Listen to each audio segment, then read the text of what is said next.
Հայաստանի Հանրապետության մեծարգո նախագահ,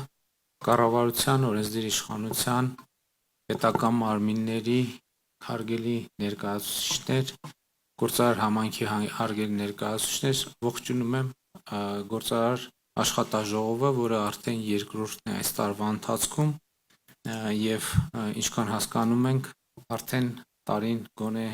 1-2 անգամ կունենանք այս աշխատաժողովը։ Ինչու է երկրորդ աշխատաժողովը տեղի ունենում, որովհետև առաջին աշխատաժողովը, որը մենք ունեցանք Դիլիջանում, շատ լավ անցավ եւ շատ լավ խոսակցություն տեղի ունեցավ եւ ակնհայտ դարձավ, որ խոսակցությունը, որ տեղի ունենում այս ձևաչափով պահանջված է եւ շատ կարեւոր է, որպեսզի նաեւ գործարար համայնքը կառավարության հետ հարցերը քննարկելու նաև այսպիսի ձևաչափ ունենա, որտեղ հնարավոր կլինի քննարկել ավելի ընդլայնված կազմով, որովհետև այսպես թե այնպես գործարար համայնքի ներկայացուցիչները տարբեր ձևաչափերում գրավոր, բանավոր քննարկումներ ունենում են, բայց կարևոր է նաև որ ընդհանրական լինեն քննարկումները, որպեսզի նաև մենք մասնավոր դեպքերից կարողանանք դուրս բերել այն երևույթները, այն հաջողությունները եւ խնդիրները, որոնք ունեն ընդհանրական նշանակություն։ Իհարկե, խնդիրների քննարկումը շատ էական եւ կարեւոր է, բայց ուզում եմ նաեւ ասել, որ այս խնդիրների քննարկմանը զուգահեռ եւ խնդիրների քննարկման համատեքստում ես այս ձևաչափի համար մի շատ կարեւոր իմ տեսակետից գործառույթ եմ պատկերացնում, որը պետք է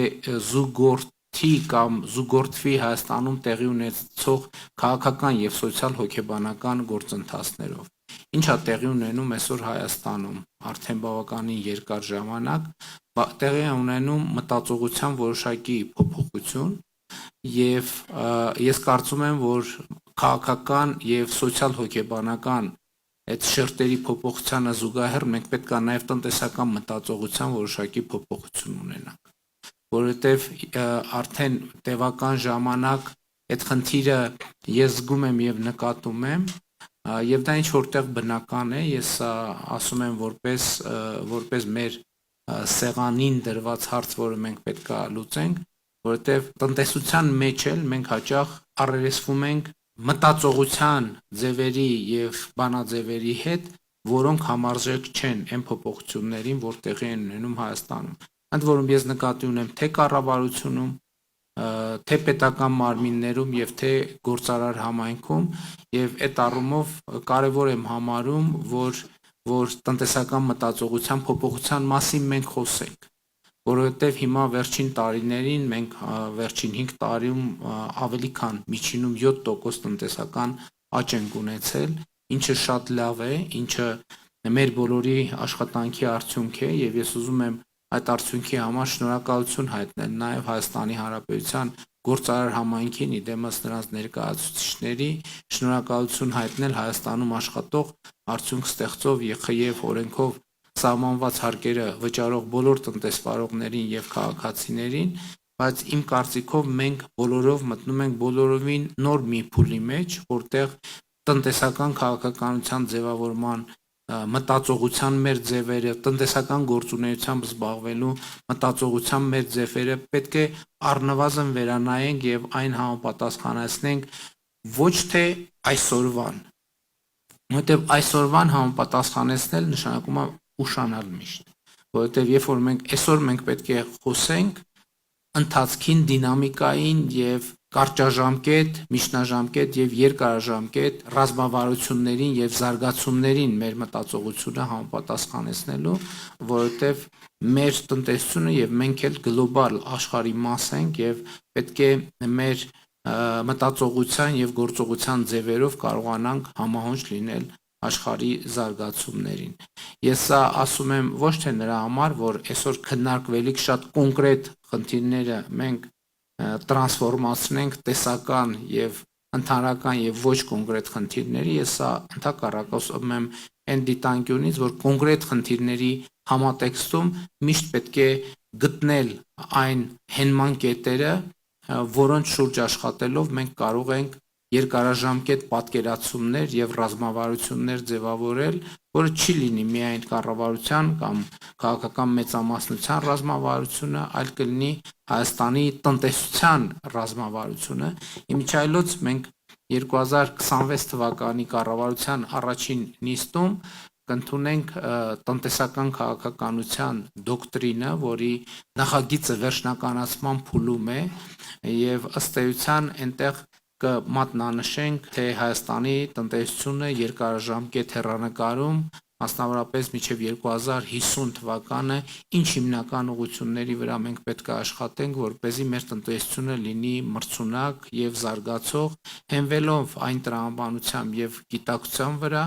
ինչի մասին պարոն նախագահի նշած պետական մարմինների ներկայացուցիչների առաջին համաժողովում ես խոսել եմ, դրանից առաջ եմ խոսել, ելնելով այն ելակետից, որ Հայաստանի Հանրապետության պետական շահը տնտեսական զարգացումն է,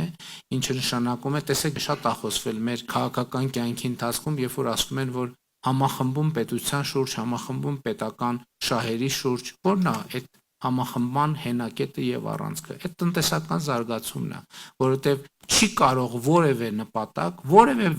ոլորտում որևէ նպատակ, մշակութային, մարզական, սոցիալական որևէ ոլորտում որևէ նպատակ չի կարող իրագործվել առանց տնտեսական զարգացման։ Էլ չեմ ասում, որ ես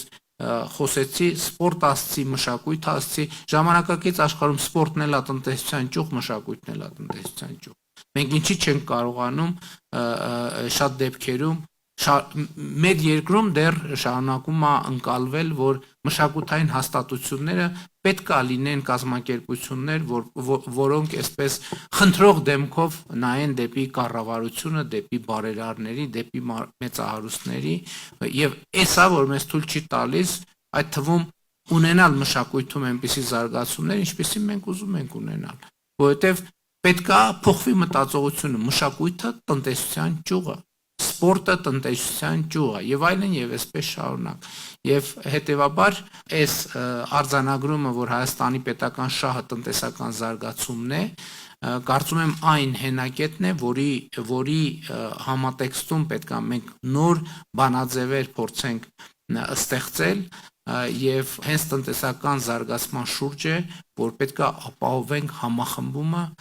մասնավորապես Հայաստանի գործարար համայնքի եւ ընդհանրապես հանրության, որովհետեւ հանրությունում էլ չկա մի որևէ անձ բացարձակապես լինի նա